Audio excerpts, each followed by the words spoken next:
Bonjour à tous, ravi de vous retrouver pour ce nouveau numéro du Samedi Politique. Un Samedi Politique consacré, comme vous pouvez l'imaginer, au petit tsunami des municipales à Paris, l'affaire Griveaux.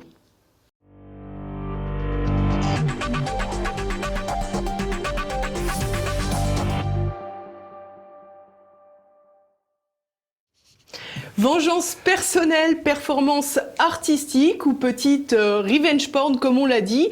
Que dire de l'affaire Griveaux? La seule chose que l'on peut assurer sans aucun problème, c'est que nous avons sans doute passé une meilleure Saint-Valentin que lui. Pour parler de cette affaire, je suis avec deux invités. Alexis Poulain, à ma gauche. Bonjour monsieur, Bonjour. Merci d'être avec nous. Vous êtes directeur de la publication et cofondateur du Monde Moderne. Je ne sais pas si vous voulez en dire un mot peut-être. Un site en ligne d'actualité. Et de décryptage de l'information. Absolument. Et Jean Messia, bonjour monsieur, vous Bonjour. connaissez bien TV Liberté, les téléspectateurs vous connaissent également, vous êtes délégué national du Rassemblement national. Alors pour commencer, hypocrisie, puritanisme, manipulation, de quoi cette affaire est-elle le nom ? Elle est le nom d'abord d'une gigantesque imprudence de la part d'un responsable politique qui a envoyé des séquences intimes via des moyens technologiques dont on sait pertinemment qu'ils peuvent être aujourd'hui percés et dont on peut prendre les informations et ensuite les diffuser. Ensuite, c'est aussi l'histoire d'une grande lâcheté. Parce que, après tout, Benjamin Griveaux, c'est ni le premier ni le dernier à avoir été pris dans des scandales sexuels. Alors, évidemment, l'affaire était cousue de fil blanc, mais on se souvient de Giscard d'Estaing avec son affaire, de Pompidou avec son affaire Markovic. Il me semble pas que Georges Pompidou ait démissionné. On se souvient également de Bill Clinton avec ses frasques sexuelles, avec la pulpeuse Monica Lewinsky dans le bureau de la Maison Blanche. Là, c'est pareil, il n'y avait pas eu d'illégalité, c'était une question de moralité ou de morale. Et Bill Clinton, alors que ça a été très loin, il y a eu une procédure d'empêchement contre lui, il n'a pas démissionné. Je ne parle même pas de Donald Trump qui, lui, trimballe des casseroles sexuelles avec chaque jour des femmes sorties de nulle part qui portent plainte contre lui, ou en tout cas qui se répandent dans les médias. Et là non plus, il n'a pas démissionné. Donc si vous voulez, moi je pense que Benjamin Griveaux, évidemment, sa vie intime, pas sa vie privée, sa vie intime a été exposée. Cela étant, il n'a pas commis quelque chose de légalement répréhensible, de délictueux ou de criminel. Donc évidemment, on dit oui, mais il n'aurait pas pu tenir, mais quand même, il y a moyen et moyen de sortir. Je pense que si il avait été devant les Français en leur disant voilà, j'ai commis effectivement une erreur, c'était pas de très bon goût, etc. Enfin, il y a là rien d'illégal, sans compter que dans mon cas, il y a des milliers de personnes qui font l'objet de ce genre de chantage absolument abominable sur les réseaux, dont personne ne parle jamais, et il aurait pu là avoir l'occasion, si vous voulez, d'être le porte-drapeau de milliers d'anonymes qui sont victimes, encore une fois, des voyous du net. Et il ne l'a pas fait. Alors, il sera probablement abouti quand même à sa sortie, mais il serait sorti par le haut, pour le coup. Il ne serait pas sorti comme ça, si je puis dire, la queue entre les jambes. C'est votre point de vue, on va essayer de continuer. Ça commence. Non, mais il y a pas vraiment d'affaire. Il y a à respecter d'abord la décision de l'homme. Je pense qu'il fait ça pour protéger sa famille, parce que c'est un moment difficile pour lui, mais difficile pour ses proches. Et je pense que c'est ce choix-là d'abord qui prime la protection des siens pour ses erreurs personnelles. Après, ça c'est un autre débat. Qu'il ait choisi de partir. C'est aussi que sa campagne n'imprimait pas à Paris, et donc c'était une façon d'arrêter en disant ça ne sert à rien d'abîmer davantage encore cette campagne, parce qu'une vidéo oui, 2 vidéos ça va être compliqué, 3 vidéos n'en parlons pas. Il y a aussi ce côté feuilletonnage. Parce qu'il y a cette question, Piotr Pawlinski a dit qu'il y avait d'autres vidéos, on ne savait pas si c'était sur Griveaux ou quelqu'un d'autre, mais en tous les cas il pouvait craindre qu'il y ait d'autres choses qui sortent. Il y a cette crainte-là, et puis il y a tout ce qui s'est passé dans ce cadre de ce type d'affaires. Il y avait un candidat à la mairie de New York. Généralement, on peut se maintenir pendant une semaine, 15 jours, mais l'issue est toujours fatale. On doit se retirer, quel que soit le courage qu'on peut mettre et la volonté de faire front face à ce type de chantage ou ce type de déballage. Parce que cet épisode, il est tragique parce que c'est pas de la politique. Là, on est vraiment dans le caniveau du débat public. Il n'y a pas de débat. D'ailleurs, il n'y a pas de débat public. Non, mais et Benjamin Griveaux, vous avez raison de le rappeler, n'a rien fait d'illégal. Rien. En revanche, cet activiste russe, Piotr Pawlenski, lui, peut être puni par la loi. Ce qu'il a fait est totalement illégal. Il n'avait pas à publier cette conversation privée entre Benjamin Griveaux et cette jeune femme. Donc voilà, maintenant laissons cette affaire de mœurs pour ce qu'elle est. C'est pas de la politique. Ça a impacté la politique. Ça montre une chose, c'est que tout ce système politico-médiatique est extrêmement fragile, extrêmement fébrile. Il suffit d'une vidéo comme celle-là pour que tout l'édifice branle et que finalement, sans jeu de mots, ça va durer toute l'émission.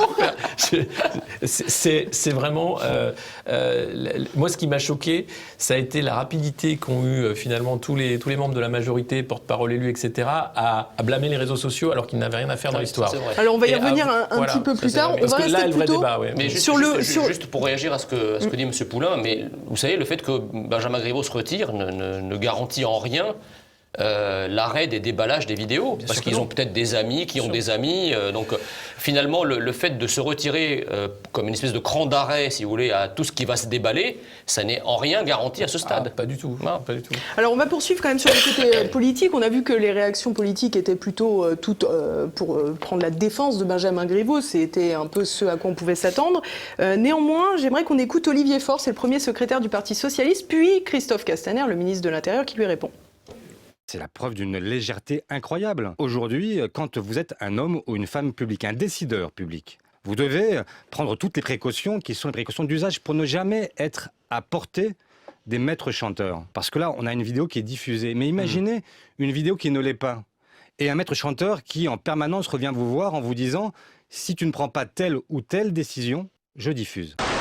J'ai été surpris d'entendre Olivier Faure ici dans votre micro. Je connais bien Olivier Faure à titre personnel depuis longtemps. Je l'ai accompagné dans ses divorces, dans ses séparations.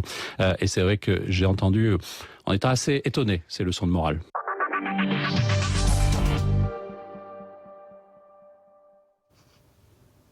Bon alors Christophe Castaner, toujours classe, comme à son habitude. Non mais écoutez, je ne commenterai pas, si vous voulez, les propos du ministre de l'Intérieur qui est en dessous de tout depuis le début. Enfin, ce personnage est un personnage d'une fatuité, d'une médiocrité, je pense qu'ils resteront dans les annales historiques. Comment est-ce qu'un ministre de l'Intérieur qui a accès à des informations personnelles, soit qu'il soit l'ami d'Olivier Faure, soit parce qu'il a accès effectivement à des services capables de lui donner ce type d'informations, comment est-ce qu'il peut prétendre déballer ça? Alors il lutte contre le voyeurisme dont Griveaux a été victime en faisant lui-même du voyeurisme vis-à-vis d'Olivier Faure. C'est assez incroyable quand même. Excusez-moi, mais c'est inqualifiable comme comportement. Ça a été qualifié par Jean-Luc Mélenchon qui a dit que M. Castaner était un être moralement déchu. Et je trouve que c'est bien là parce que s'il n'y avait pas de question, la morale est toute personnelle dans cette affaire, mais le fait d'attaquer de manière personnelle Olivier Faure alors qu'il n'y avait aucune raison de le faire pour dénoncer justement des attaques sur la vie privée, c'est simplement ridicule. Ça montre, encore une fois, le danger d'avoir ce genre d'amateurs qui sont maintenant aux manettes. Parce que c'est le cas, c'est ce que disait Olivier Faure, quand vous avez quelqu'un qui est ministre en exercice, parce que la vidéo date de 2018, concernant Benjamin Griveaux, qui a ce comportement, quel comportement d'un adolescent, enfin de quelqu'un qui est quand même relativement pas vraiment conscient de la charge qui est la sienne. Là, on a un risque. On a un risque de quelqu'un qui peut être influençable, qui effectivement peut être soumis à une pression externe de mafia, de maîtres chanteurs, etc. Et on a là quand même une République, la 5e, des institutions, un président qui est censé être garant des institutions et qui a recruté une équipe d'amateurs dont il est fier, en disant « vous devez être fier d'être amateur ». Je crois qu'il y a une charge... Oui, il parlait des députés, pas des ministres. Oui, mais regardez les ministres. Là, on a affaire à M. Castaner, quand il est nommé ministre de l'Intérieur, tout le monde se pose la question de ses capacités. Et depuis dorénavant, on ne se les pose plus. On ne se les pose plus. On a vu la crise des Gilets jaunes. Et il va falloir à un moment qu'il rende des comptes sur ce bilan. Or, on en est loin. Et aujourd'hui, le risque démocratique est là. C'est-à-dire l'image de la classe politique, qui est déjà quand même relativement faible dans l'opinion publique, se retrouve davantage écornée encore par ces pratiques-là, par ces faits-là, par cette politique basse d'attaque personnelle, d'incapacité à incarner les fonctions. Et il va falloir à un moment fermer la parenthèse. Et puis alors, il faut rappeler quand même que Castaner, en 95, au moment de la campagne des municipales marseillaises, il s'est adonné à une activité originale, puisqu'il a publié des caricatures sur ses opposants politiques, des caricatures pornographique, là encore.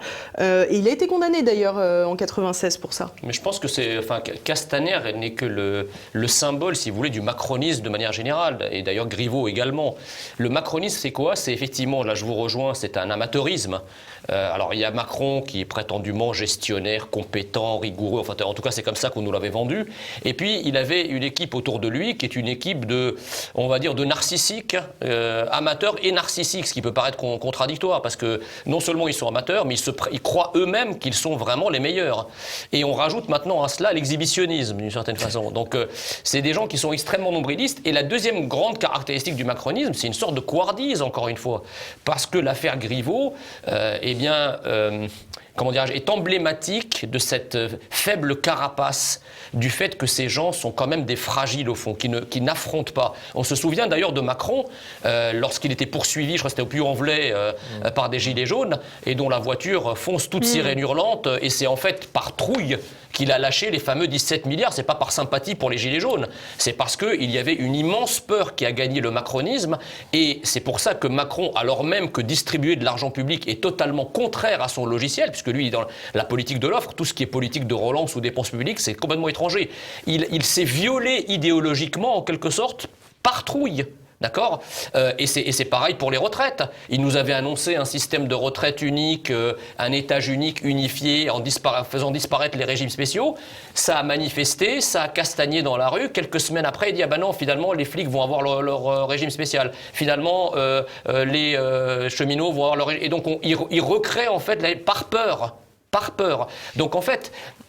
D'un côté l'amateurisme, de l'autre côté un narcissisme mais extraordinaire, et troisièmement une lâcheté et une couardise qui est absolument phénoménale. Voilà le macronisme.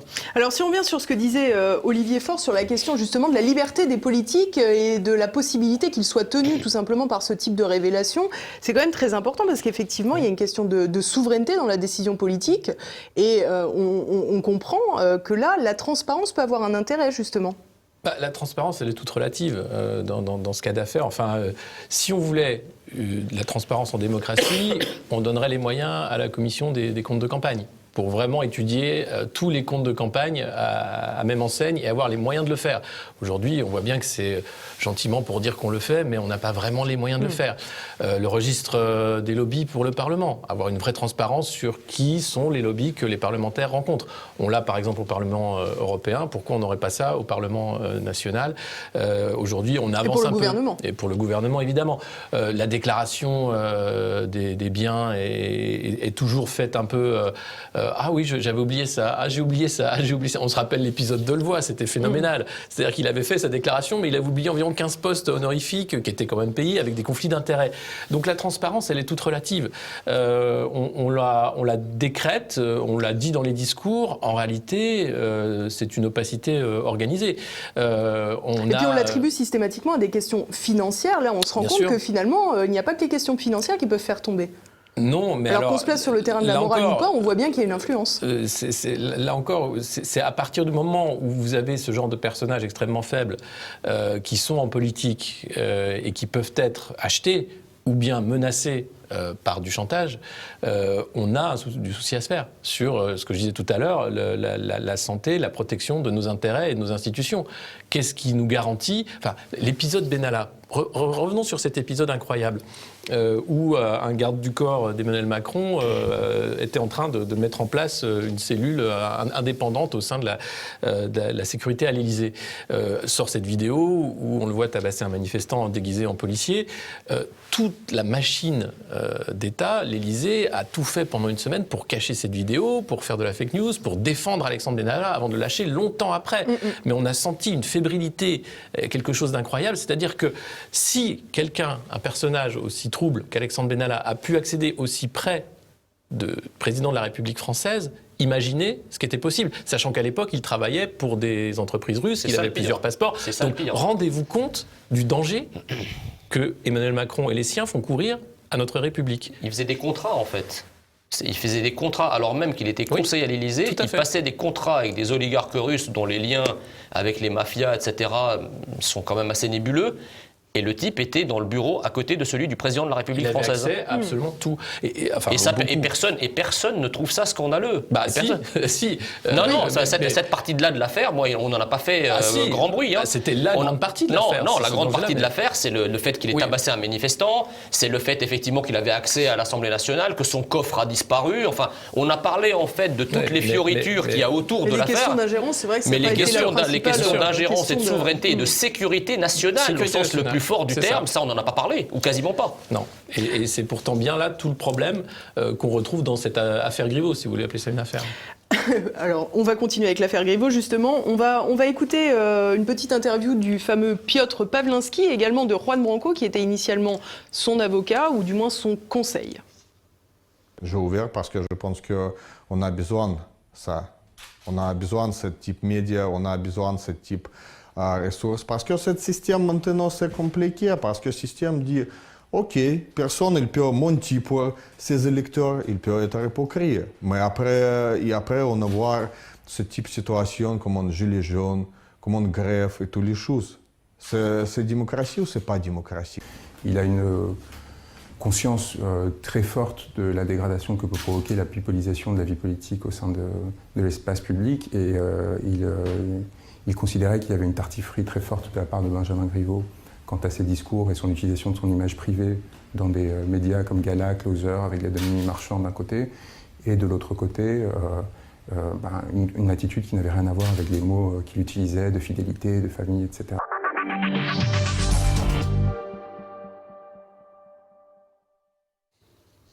Bon, on passera sur le magnifique tableau qu'il y avait derrière Juan Branco, que les téléspectateurs pourront regarder s'ils veulent faire un retour en arrière. Je passerai aussi sur le fait que Juan Branco, que j'ai téléphoné, m'a raccroché au nez et n'a pas répondu à mes appels successifs quand j'ai voulu lui poser quelques questions directement. On va revenir sur le diffuseur, donc Piotr Pawlinski, un prétendu artiste politique russe, considéré comme dissident, du moins jusqu'ici. La France lui avait offert l'asile politique et pas de bol, aujourd'hui c'est la France qui fait trembler. Bon, enfin, faire trembler la France, c'est des grands mots. Il fait trembler un parti politique. Après, il pose des questions. Ce geste-là d'activiste montre ce que je disais tout à l'heure, la faiblesse de ce système. C'est-à-dire qu'on tremble pour ce type de vidéo. Si ça tenait un peu plus, on devrait en rire et dire, écoutez, mon avocat va se charger de monsieur Pawlinski, je porte plainte et puis passons à autre chose, s'il vous plaît. Là, tout s'arrête. Tout s'arrête et c'est ce que je disais tout à l'heure. On attaque les réseaux sociaux qui seraient responsables de ce drame alors qu'ils n'ont rien à voir avec l'affaire. Et on fait avancer cet agenda de censure qu'a aujourd'hui la Macronie avec la loi Avia sur les discours de haine qui est un faux-nez en fait pour une loi de censure des réseaux sociaux avec l'accusation de l'anonymat sur Internet, encore une fois qui n'avait rien à voir avec l'affaire. Mais c'est étrange que la parole des responsables politiques se soit focalisée sur cet aspect-là des choses. C'est pas étrange du tout. Oui, mais c'est tout à fait révélateur. C'est tout à fait logique. C'est en fait. révélateur. Parce qu'en fait, quand vous regardez un petit peu arithmétiquement, si vous voulez, le nombre d'abonnés et les interactions qu'il y a sur les comptes du courant, entre guillemets, progressiste sur les réseaux sociaux, vous vous apercevez qu'en dehors des têtes de gondole, en réalité, personne n'est suivi, même les députés. Ils ont quelques centaines, peut-être le Pérou, c'est quelques milliers. C'est quelques milliers d'abonnés. Ouais. Donc en fait, vous avez comment dirais-je, en miroir, une surreprésentation à la fois quantitative et qualitative des progressistes, entre guillemets, dans les médias, d'accord ? Et vous avez évidemment l'effet exactement inverse sur les réseaux sociaux. Donc en réalité, s'attaquer aux réseaux sociaux de la part des progressistes, c'est une attaque qui est politique. Ça vise en fait à un dégonflement, ou en tout cas à un dégonflement des réseaux, pour que les opposants, en fait, puissent avoir de moins en moins d'espace. Parce que les opposants sont ultra présents sur les réseaux sociaux. Je veux dire, je regarde, par exemple, les cadres du Rassemblement national, même quand ils ne sont pas élus, ce qui est mon cas, il y a plusieurs dizaines de milliers d'abonnés sur les comptes. Donc on voit, si vous voulez, que les réseaux sociaux, c'est un véritable espace de liberté alternatif par rapport aux médias officiels qui sont trustés, monopolisés par les responsables, entre guillemets, progressistes et gauchistes qui ont, je dirais, micro ouvert et table ouverte, on se fait la bise, c'est tout un monde qui se connaît. Alors que sur les réseaux sociaux, précisément, c'est exactement l'inverse. Donc ils veulent en fait réduire de manière progressive et progressiste les réseaux sociaux pour faire en sorte que seuls persistent les médias où justement ils sont beaucoup plus à l'aise, ils peuvent dérouler leur discours tranquillement sans qu'ils soient contre-attaqués par des opposants directement. Mais c'est une vision verticale du pouvoir. D'ailleurs, lors des vœux à la presse d'Emmanuel Macron, il a tout de suite fait la différence entre journaliste officiel, celui qui a le droit à la parole, et puis journaliste citoyen, ces nouveaux journalistes qui, grâce à leur téléphone, ont pu filmer les violences policières, on peut montrer ce qui se passait dans les rues et la façon dont on glissait gentiment vers quelque chose d'autre, enfin gentiment, violemment vers quelque chose d'autre. Et donc cette vision verticale, elle est contestée depuis des années. C'est-à-dire qu'aujourd'hui, la parole des politiques est remise en cause, la parole des journalistes est remise en cause, la parole des sondeurs est remise en cause, parce qu'on se rend bien compte qu'il y a une création d'une réalité qui surimprime la réalité vécue. Vous savez, c'est un peu comme le climat, vous avez la température ressentie et la température réelle. C'est à peu près la même chose avec le système politico-médiatique. Vous avez ce que les Français vivent et puis le côté ressenti qui est sur les plateaux ou dans les journaux, etc. Et cette censure qui arrive à grands pas devrait inquiéter tout le monde. Si vous permettez, pardon de vous interrompre, mais je voudrais justement rebondir par rapport à ce que vous avez dit très justement sur la loi Avia de lutte contre la haine. En réalité, c'est une loi qui ne vise à lutter que contre certaines haines, oui, bien sûr. Pas toutes les haines. Vous avez vu que sur les réseaux sociaux, la jeune Mila, dont il a été beaucoup question ces dernières semaines, a reçu des dizaines de milliers d'insultes, de menaces de mort. J'ai fait un tweet en demandant à Twitter combien de comptes qui avaient été responsables de ces menaces avaient été suspendus. 0. Ah, voilà. D'accord.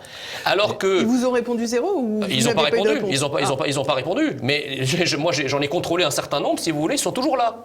C'est la même chose quand quelqu'un se réjouit, par exemple, en disant « j'espère que toutes les églises vont flamber » et qu'il y a une vidéo d'une église qui flambe, le compte est signalé des milliers de fois, des dizaines de milliers de fois, 3 mois après, il est toujours là.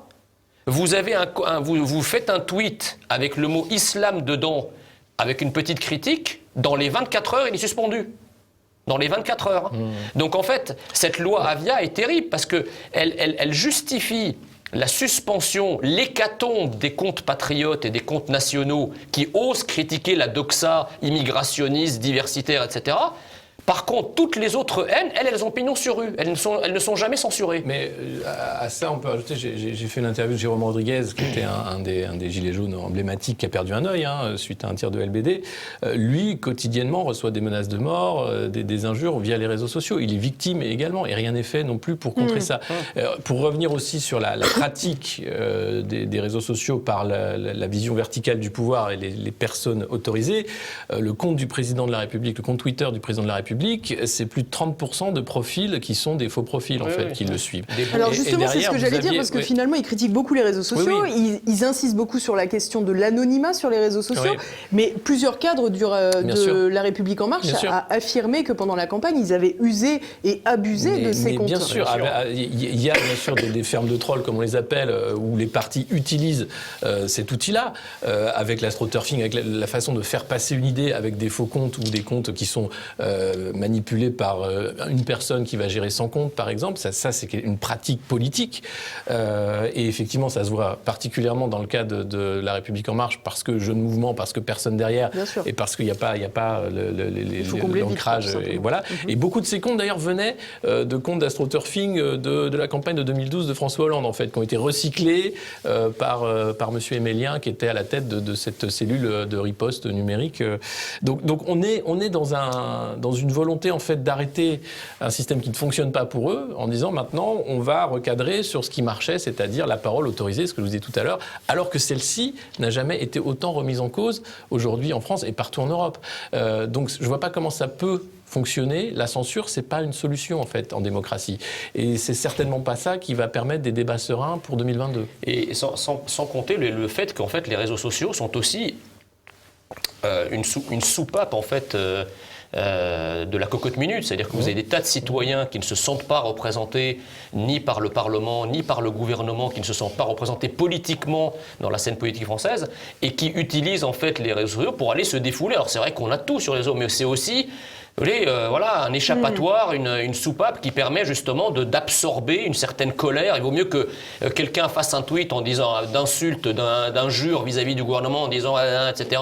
Et puis il ferme son tweet en disant voilà, j'ai insulté, c'est bien, je me suis vengé, plutôt que de leur fermer cette possibilité-là, de laisser couver la colère et de retrouver la colère ailleurs, pour le coup, dans la rue. C'est ce que disait Victor Hugo. Victor Hugo parlait du vote, mais les réseaux sociaux peuvent le remplacer maintenant. Il disait il vaut mieux remplacer le poignard par le bulletin de vote. Et bien là, c'est pareil. Il vaut mieux remplacer le poignard par le tweet ou par le post sur Facebook. Oui, donc il faut laisser cet espace de liberté. À plus forte raison qu'il y a un lien justement entre ces réseaux sociaux et la démocratie participative. Évidemment. Aujourd'hui, vouloir lutter contre les discours de haine, pourquoi pas? Il faut définir ce qu'est la haine, ce que vous disiez tout à l'heure, parce qu'il y a beaucoup de haine. Et celle-là, elle n'est pas tolérable. Sauf qu'on a de la chance, on est dans une démocratie libérale et les lois sont bien faites. Aujourd'hui, il y a des lois qui permettent de déjà punir ces discours de haine. Il n'y a pas besoin de refaire un arsenal juridique par rapport à ce qu'on a. Si on le fait, c'est parce qu'on veut aller plus loin dans la censure, justement, en redéfinissant, sans le dire, ce qui va être le discours autorisé, en fait. Or, si vous avez une colère qui ne trouve pas d'échappatoire, effectivement, les réseaux sociaux sont une façon de faire ça. Caisse de résonance. Mais derrière, il faut de toute façon qu'il y ait à un moment une issue démocratique. C'est-à-dire que cette colère-là doit se transformer en autre chose. Il faut positiver, il ne faut pas rester dans la colère, il ne faut pas rester certainement pas là-dessus. Et aujourd'hui, on voit bien que c'est tout le problème. On a un Parlement qui n'est pas représentatif. Que les réseaux sociaux sont de plus en plus utilisés, pour autant l'abstention est toujours plus haute. Oui, parce que vous avez des Français qui regardent un Parlement qui ne les représente plus. Enfin, il faut revenir à la déclaration des droits de l'homme et du citoyen de 1789. Les élus sont les élus du peuple. C'est pas les VRP des lobbies. C'est pas des gens qui sont élus pour faire des lois pour Vinci, BlackRock, etc. Aujourd'hui, qui sont les gens qui sont majoritairement à l'Assemblée nationale? On ne les voit pas en circonscription. On ne sait pas qui est son député, ça ne fonctionne plus. C'est-à-dire qu'à un moment, il faut remettre la République auprès de tous les citoyens. Combien de gens ne sont pas inscrits sur les listes de vote, sur les listes électorales? C'est le premier des droits. Le droit de vote. Mais il y a un chiffre les très citoyens révélateur. le laissent tomber. Un chiffre très révélateur de ce que vous dites, un chiffre très révélateur qui illustre parfaitement votre propos. Pendant la campagne de 2017, il y a eu donc 48% de personnes qui n'ont pas voté pour Emmanuel Macron. Alors, si on additionne la France Insoumise, le Rassemblement National, etc. Ces 48% sont représentés par 8% des sièges à l'Assemblée nationale. C'est ça. Donc quand vous arrivez, si vous voulez, à un tel dénivelé entre la réalité politico-arithmétique du pays et la représentation de ce pays dans les institutions, ce décalage fait qu'il y a effectivement des tensions et la violence. La violence naît toujours d'un décalage entre la représentation et la réalité électorale du pays. Et le déni de parole. Parce que au sein de la représentation, non seulement c'est seulement 8%, mais il faut regarder les CSP. Combien d'ouvriers aujourd'hui qui sont élus députés? Ben voilà, vous en avez quasiment pas d'employés. Puis par ailleurs, si je peux me permettre, il y a 8% d'opposition qui est représentée à l'Assemblée nationale, mais on voit que son droit d'intervention au sein de l'Assemblée nationale, extrêmement limité.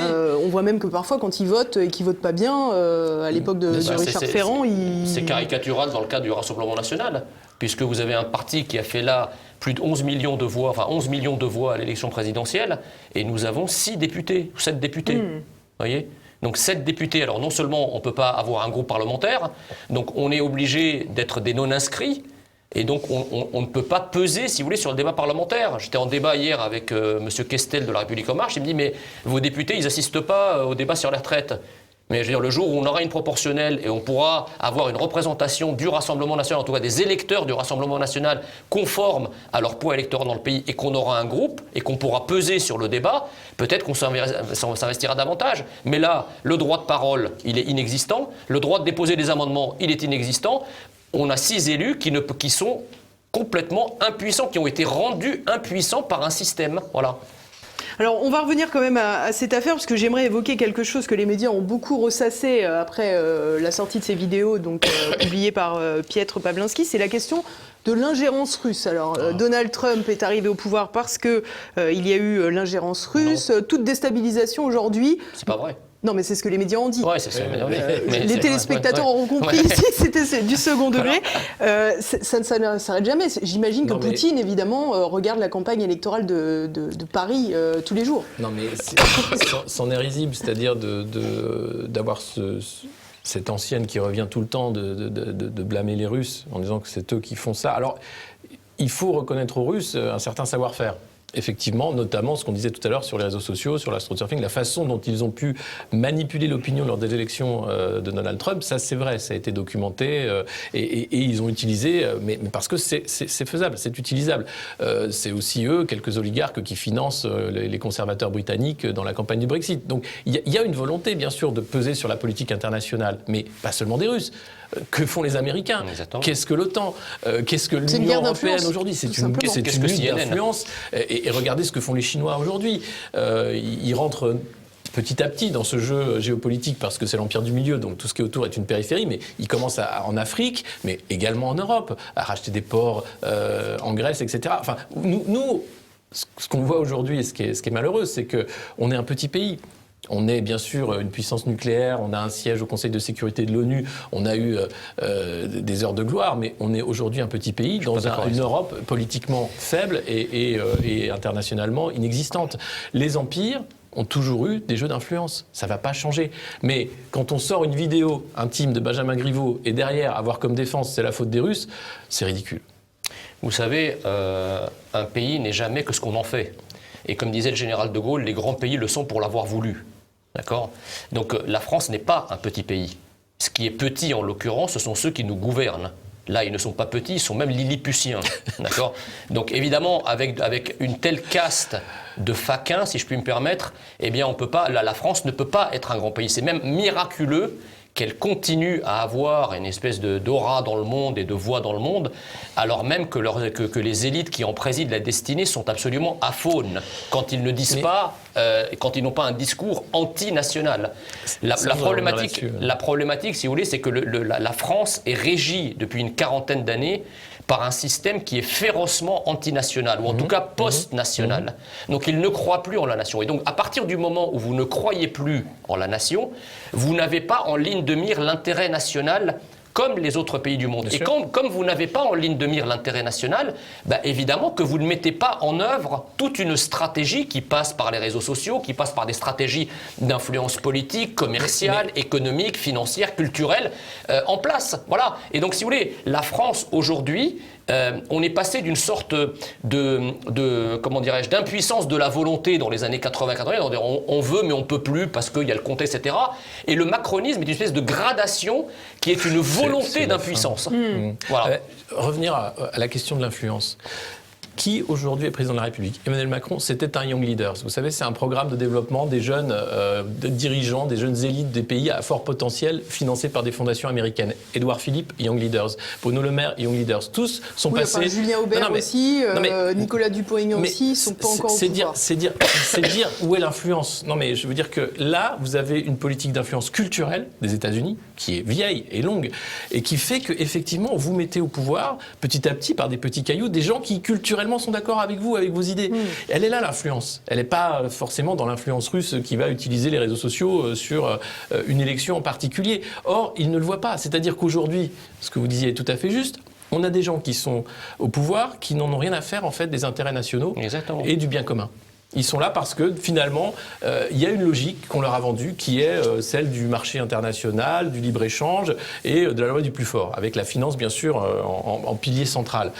C'est pas tenable, c'est pas tenable. C'est-à-dire que la fin de ce système, il est d'abord écocide, on va avoir des problèmes très vite de niveau. Enfin, on ne peut pas tenir une planète comme ça.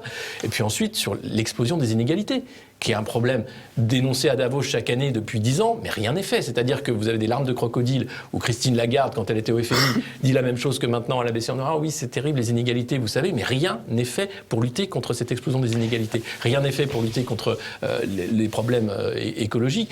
C'est drôle hein, d'avoir des objectifs à 2050. En gros, c'est dire, c'est pas notre problème. Ce sera aux générations futures. Comme la dette. Vous voyez, la dette, on verra, mais ça, c'est pas notre problème non plus. Et la vente d'Alstom était symbolique, je finis là-dessus, mais voilà, qu'est-ce qui est l'acte fondateur d'Emmanuel Macron? c'est la reddition, c'est vendre à GE un fleuron national et récupérer finalement, bien sûr, quand il est ministre de l'économie. Et Olivier Marleix a lancé d'ailleurs une enquête parlementaire parce qu'il y a soupçon de pacte de corruption. On en est là, on en est là. Et ces gens-là parlent d'influence russe.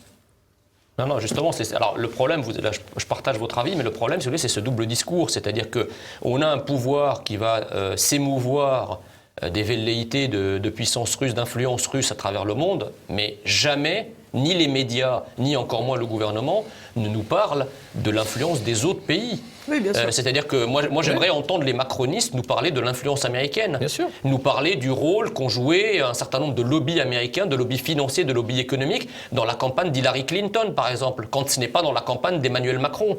Il y a eu des Macron Leaks. C'est des dizaines de milliers de pages de documents qui ont été rendus publics par Wikileaks. Quel journaliste a fait un travail sérieux pour aller piocher l'information et pour aller fouiller ce qui peut être compromettant dans ces papiers? Rien. Vous voyez? Donc il y a effectivement une espèce de double discours. Il y a des choses qu'on cache savamment sous le boisseau en disant ça n'existe pas, et on ne parle que d'une certaine influence. Mais tout le monde est sous influence, les macronistes au premier chef. Ils sont bien sûr sous l'influence des Bilderberg, de Soros, etc. Ils sont bien sûr influencés par ça.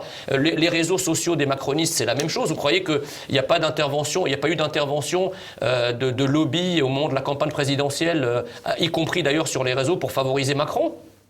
Mais qui c'est qui peut croire un truc pareil? Donc effectivement, on est au centre d'un jeu d'influence mondiale. Les Américains, plutôt en tout cas les instances privées d'un côté, les Russes, les Chinois, et nous, au beau milieu, nous sommes en quelque sorte, en tout cas les élites françaises, ont fait de la France l'espèce d'idiot du village planétaire. C'est-à-dire qu'on regarde ces influences en les commentant, en devisant, en daubant, en disant voilà, eux ils nous influencent, eux non, etc. Mais vous, que faites-vous? Rien. On a choisi la vassalité aussi. C'est-à-dire que la question de l'OTAN ne s'est plus posée. À partir du moment où on est revenu, elle commence à se reposer parce qu'il va falloir payer davantage. La question aussi des moyens de la souveraineté. Aujourd'hui, qui fournit les infrastructures de télécommunications, les Américains ou les Chinois? On est dépendant de toute façon technologiquement parce qu'on n'a pas créé d'alternative. Alors c'est beau d'avoir des discours, mais qui sont les gens qui vont créer l'alternative? C'est pas aujourd'hui les gens qu'on a aux manettes, ça c'est sûr, mais est-ce qu'on est capable de mettre en place quelque chose qui va permettre effectivement d'assurer notre souveraineté? Oui, le Rassemblement national, c'est ce qu'il a prévu. Avec notre plan de réindustrialisation et de reconquête de notre souveraineté à la fois économique et industrielle. Alors, il déroule. non, mais attendez, il faut quand même une ambition nationale. Je veux dire, aujourd'hui, mais là vous avez raison, nous sommes dans l'ère de l'impossibilisme. C'est-à-dire que moi, quand je me retrouve sur des plateaux de télévision et quand j'entends Marine débattre également avec des opposants, tout est impossible. Arrêter les flux migratoires, ah non, c'est impossible. Remettre des industries en France, c'est impossible. Rétablir les frontières, c'est impossible. Avoir une politique budgétaire accommodante, c'est impossible. Tout est impossible. Mais à partir de là, si vous voulez, on ne fait rien. On ne vote pas pour des gens pour qu'ils nous expliquent que l'horizon, c'est l'impossibilité de l'action publique. Si on vote pour des gens, et c'est peut-être pour ça aussi que les gens ne votent plus, qu'ils ne s'intéressent pas à la politique et de l'abstention, c'est que quand on explique à des gens depuis 40 ans qu'en fait l'action publique, elle est là juste pour gérer la Bérésina, pour gérer en fin de chaîne des réactions dont les causes nous échappent, les gens, ça ne les intéresse pas. C'est le volontarisme politique qui attire les gens. C'est pour un responsable politique être capable de lui dire, par exemple, demain, nous allons réguler l'immigration, nous allons stopper l'immigration, nous allons expulser les gens qui commettent des crimes sur notre territoire, tous les étrangers indésirables. Demain, nous allons mettre en place des barrières protectionnistes pour effectivement avoir une industrie naissante, pour recréer de l'activité économique, redynamiser la France rurale, démétropoliser. Enfin, si on n'a pas un discours, alors je ne dis pas que le fait de l'avoir garantit la réussite. Avoir une ambition nationale ne garantit pas qu'on pourra y arriver. Mais décréter d'entrée de jeu que le combat est perdu, c'est la meilleure façon de le perdre. Ah mais je suis tout à fait d'accord. Mais regardez sur ce débat des retraites où il était question des fonds de pension. Disons, c'était le grand mal, les fonds de pension. Et c'est tout de suite un fonds de pension américain auquel on pense, BlackRock. On aurait les moyens de créer un fonds souverain en France. On a des champions de la finance qui sont même vus comme des champions internationaux. Oui, mais on pourrait justement en faire quelque chose. Voilà. Mais pourquoi on ne met pas ça sur la table en discutant des solutions qui seraient celles de la souveraineté? Systématiquement, il faudrait que le gâteau soit partagé par les grands voisins, les grands amis, plutôt que par les Français qui en verraient les choses. C'est comme sur l'emploi, la politique de l'emploi. On veut attirer des investisseurs. Emmanuel Macron, chaque janvier, il invite tous les patrons du monde à Versailles, avant Davos, c'est pratique, pour dire ils m'ont promis des millions, des milliards d'investissements et des emplois. Chaque année, ils promettent, chaque année, on attend toujours. Et puis, ces emplois sont extrêmement volatiles, c'est-à-dire qu'ils peuvent, à un moment, parce qu'il y a de l'aide, implanter une usine et puis partir très vite une fois que l'aide est dans la poche et pour délocaliser. On l'a vu un nombre de fois incalculable, c'est toujours la même chose. Whirlpool, voilà. Alors, on a parlé, messieurs, beaucoup des Français. Alors justement, je vous propose d'aller écouter ces Français. On leur a posé la question de ce qu'ils pensaient de cette affaire Griveaux. Je sais que vous n'aimez pas le terme d'affaire Griveaux. Je reviens à mon sujet. On les écoute. Je trouve qu'on dévoile un peu trop sur les réseaux sociaux de nos jours. Et je pense qu'on devrait un peu freiner par rapport à ça. J'étais déçue. C'est scandaleux. J'aimais beaucoup. J'ai croyé en lui. Tous ces gens-là, moi, je les aime pas. Griveaux, alors lui, il m'a écœuré. Ça dit que l'homme politique est comme les autres et qu'il n'y a pas tellement de différence entre lui et les autres. C'est un peu obscène, donc je pense que les gens aussi se disent, il nous dit des choses, mais au final, pas du tout. Il y a une forme pas d'hypocrisie, mais faire le contraire de ce qu'on proclame du point de vue des valeurs, c'est problématique. Après, je pense que c'est pas propre aux hommes politiques non plus. Est-ce que ça va influencer votre vote ? Non, pas du tout, non, pas du tout. Pour moi, non, parce que je trouve que c'est un peu par rapport à la vie personnelle de la personne. Et je trouve qu'on ne devrait pas juger une personne par rapport à sa vie personnelle. Ah, pas du tout. Non. Qu'est-ce que j'ai dans la tête, je vais le faire, mais ça ne change rien du tout. Je serais assez gêné pour faire un choix, sachant qu'il y a ce genre de paramètres qui rentreraient en compte dans une élection. Après, moi, je privilégie quand même largement le fond. Et du peu que personnellement j'avais vu du programme de Benjamin Griveaux, j'étais pas forcément toujours convaincu. Voilà, mais c'est là-dessus que je partirai en tout cas, plus que sur d'éventuels scandales. C'est plus un piège, enfin un coup monté. En plus, ça a été publié par un Russe. Donc je pense qu'il y avait une histoire dans tout ça, peut-être une vengeance ou quelque chose comme ça. C'est pas un Parisien, c'est pas un homme politique français, donc je crois que c'est un peu bizarre. Chacun est libre de faire ce qui lui plaît. Mais alors, justement, au moment des élections et tout ça, alors voilà, vas-y, je te balance, je te jette, ça va pas, t'as une conduite... non. Transparence de la vie privée, je ne suis pas certain que ce soit forcément un critère en politique. La vie privée regarde chacun indépendamment de l'action publique, à moins que la vie privée ait une influence sur l'action publique et les décisions qui sont prises.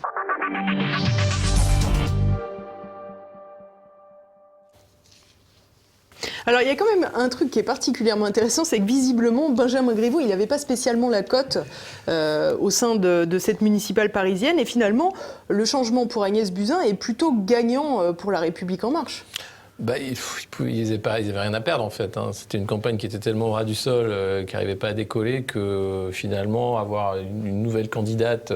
D'ailleurs, il y a une dynamique formidable. Gaspard Ganser a rejoint Agnès Buzyn. Donc là, on est quand même dans quelque chose, c'est pas négligeable. On est sur les 1% de Gaspard Ganser qui rejoignent Agnès Buzyn. Donc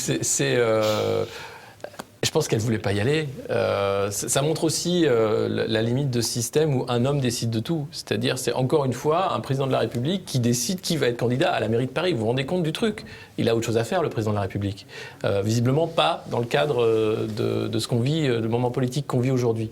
Ça pose question. Parce que, à la fois dans le fonctionnement démocratique de ce mouvement, on a vu les déçus. Cédric Villani est parti pour ça, notamment. Nombre de marcheurs de la première heure qui sont partis. Joachim Son-Forget ?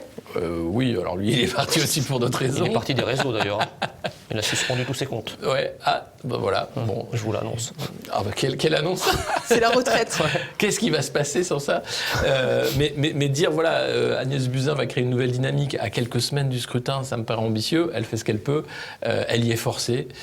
C'est malheureux de voir ça. Après, ils n'avaient pas vraiment le choix. C'était une urgence, il fallait trouver quelqu'un. C'est aussi montrer c'est une urgence qui tombe plutôt bien, finalement, puisque, comme vous l'avez dit, la campagne de Griveaux était plutôt embourbée. Il n'y avait rien à perdre. Donc, ils n'ont rien perdu, ils ont même gagné un point pour les premiers sondages. Grâce à Gaspard Ganser, j'imagine. Non, c'était avant. Bon, alors, c'est incroyable. Donc, il y a une vraie dynamique, quoi. Voilà. Non, Jean Messia, vous, c'est pas votre point de vue aussi, finalement. On a l'impression que La République En Marche avait tout intérêt aussi à voir Benjamin Griveaux sortir.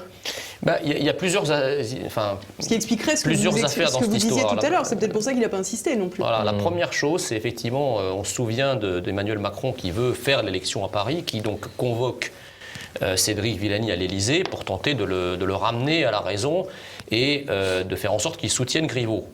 Évidemment, Villani sort de l'Élysée et il fait un bras d'honneur quasiment devant les médias à Emmanuel Macron. Donc déjà, c'est une entaille qui est assez impressionnante à l'autorité du président de la République. La deuxième chose, c'est le choix d'Agnès Buzyn. Agnès Buzyn est ministre de la Santé dans un contexte qui est quand même ministre de tutelle des retraites, particulièrement lourd. Il y a la question des retraites, il y a la question de l'hôpital, il y a la question du coronavirus. Donc c'est quand même des sujets qui sont extrêmement importants, et d'ailleurs tellement importants qu'elle-même, quelques jours avant, déclarait, je crois au micro d'Europe 1, qu'elle ne serait vraisemblablement pas candidate à Paris, parce que eu égard à l'importance des dossiers qu'elle avait en gestion, elle ne pouvait pas être candidate à Paris. Donc moi je me demande qu'est-ce qui a fait basculer Agnès Buzyn?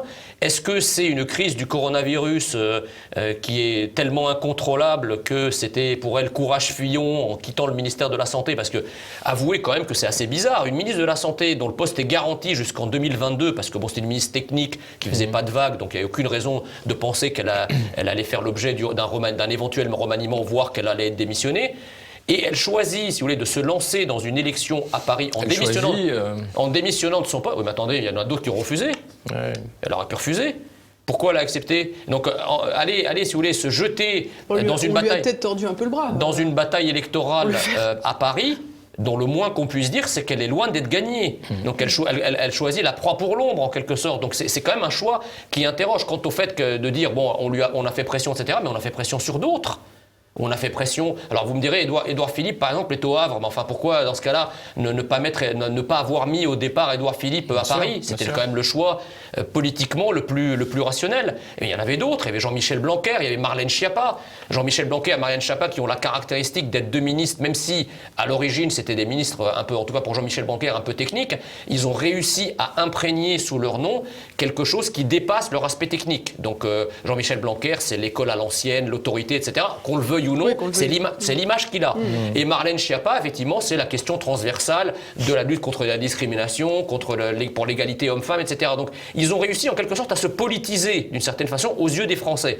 Alors que Agnès Buzyn, c'est une ministre totalement technique, pas politique du tout. Et donc, il n'y a pas eu de réforme, si vous voulez, ou de problématiques attachées à son nom qui lui permettent de croire qu'elle avait pris une surface politique. Donc, ce choix, d'une certaine façon, interroge beaucoup. Moi, je ne sais pas pourquoi ce choix a été fait, d'autant plus que les premiers jours de la campagne ne laissent pas voir la création, à ce stade en tout cas, d'une dynamique en faveur de Buzyn. C'est plutôt même Rachida Dati dont la dynamique est aujourd'hui lancée suite au choix d'Agnès Buzyn. Donc ils ont tout perdu dans cette histoire, hein. Tout perdu. Alors si on devait conclure, peut-être qu'effectivement on pourrait revenir sur les propos d'Emmanuel Macron qui considérait qu'il ne fallait pas avoir honte d'être amateur. On se retrouve avec un Benjamin Griveaux qui, porte-parole au gouvernement, envoie des vidéos sexuelles. On se rappelle quand même que Castaner, qui est marié également, si on parle de moralité, était en boîte de nuit à moitié sous, à caracoler avec une femme qui n'était pas la sienne. On a effectivement l'impression... Là encore, on n'a pas parlé il était avec une certaine Clara, qui était une de ses collaboratrices. Il y avait plus d'affaires dans l'affaire que celle-là. Hein. On en a très peu parlé, en tout cas, de cette affaire. Mais je pense que là, si vous voulez, en tout cas, la moralité de cette classe politique, ce n'est rien d'autre que l'exacerbation finalement de la moralité entre guillemets des étudiants de mai 68. Voilà, c'est des gens qui sont dans tout est permis parce que je le vaux bien. C'est la génération L'Oréal, vous voyez.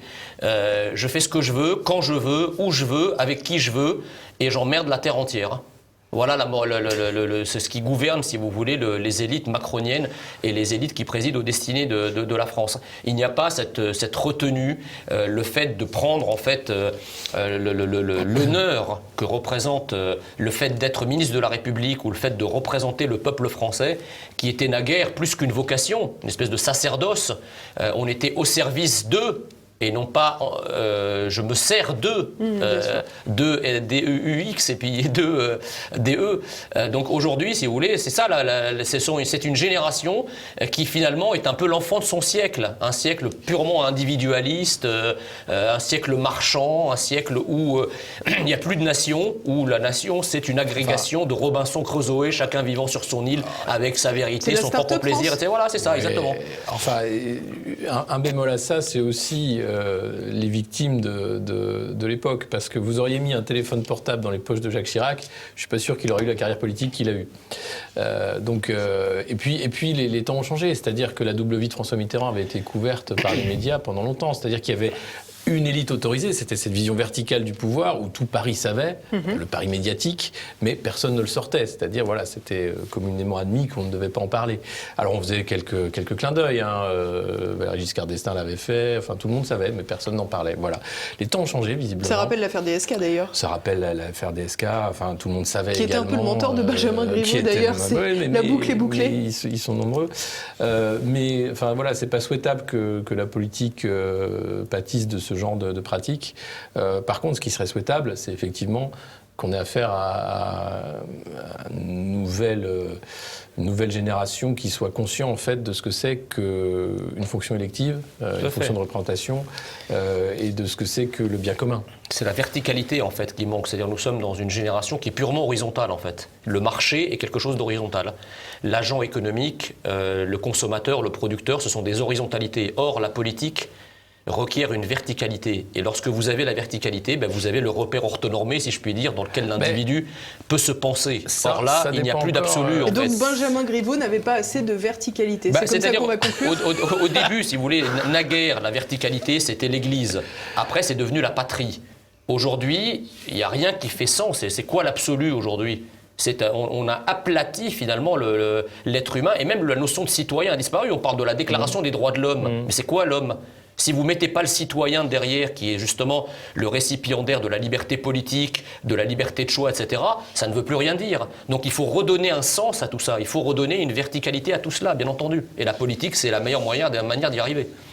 Eh bien, on va se quitter sur ces mots. Merci beaucoup, messieurs. Merci Alexis Poulain, merci Jean Messia. Merci à tous de nous avoir suivis, comme chaque semaine. N'oubliez pas de commenter, de partager et de liker cette vidéo, parce qu'on est sympa et que ça me fait plaisir. Je vous donne rendez-vous à la semaine prochaine.